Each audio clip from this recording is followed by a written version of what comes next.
at noon. Coming up a little bit later on, we'll visit with senior guard Mimi McAllister. But right now, I want to welcome in, for the first time tonight, the head coach of the A-State women. Hello, Destinee Rogers. Hello. How y'all doing? How are you feeling? I know you did not feel well for a good part of last week. And it's not like during the middle of basketball season, like a lot of other jobs, you just can't call in sick. So what was that like to deal with? So I'm gonna give you a little backstory. And I'm gonna be quite frank with you. Last week for me personally was the week from hell. So starting last Sunday, I started an antibiotic.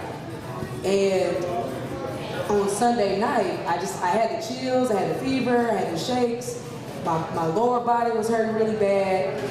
So I was really sick up until the Coastal game. And then miraculously, I felt fine coaching that game, right? So that's a conference game. We gotta win that game. I felt fine coaching that game.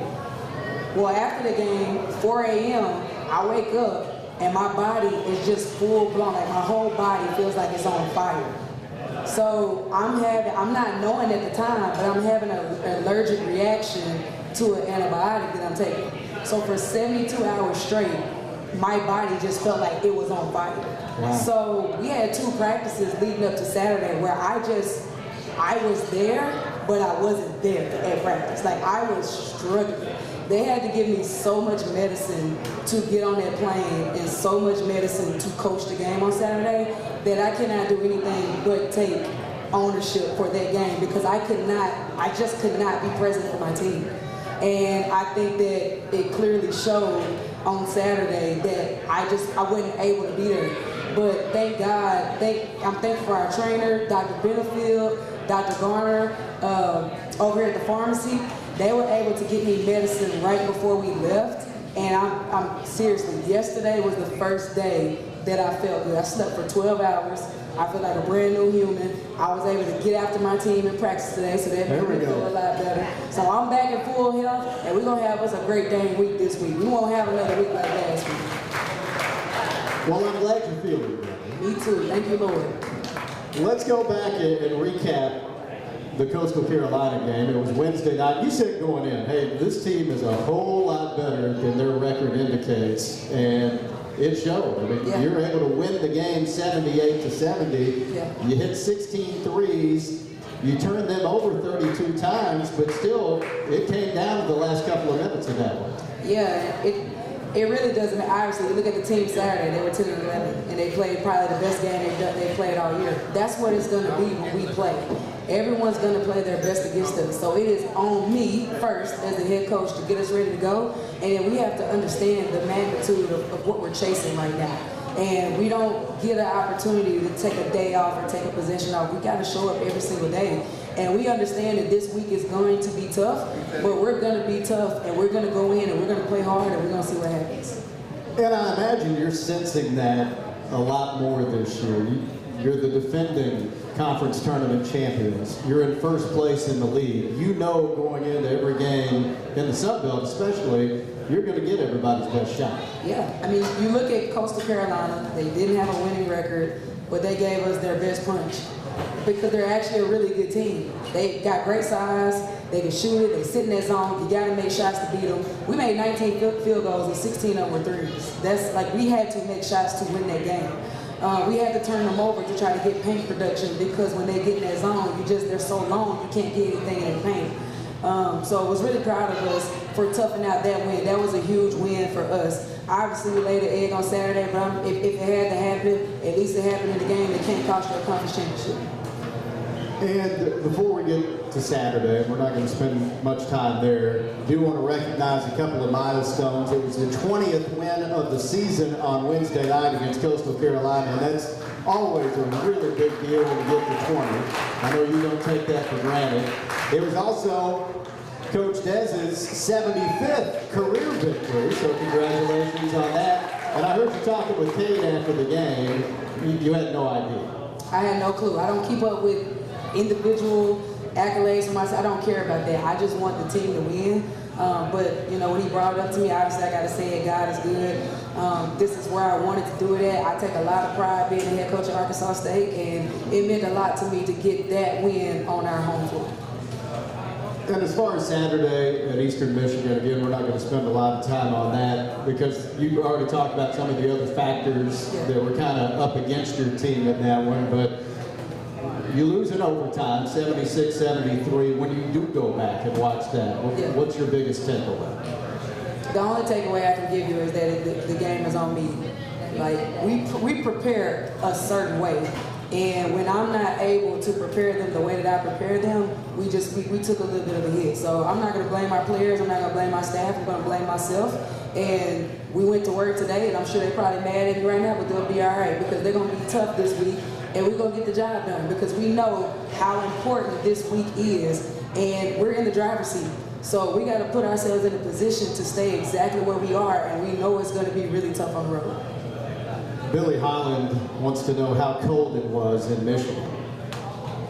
Let's just say I can't live it. Like, I literally would get off the bus and run right into and I was sick. So my skin is on fire. And so I'm like, just get me out of here. Like, you know, we just off the bus, straight to the gym.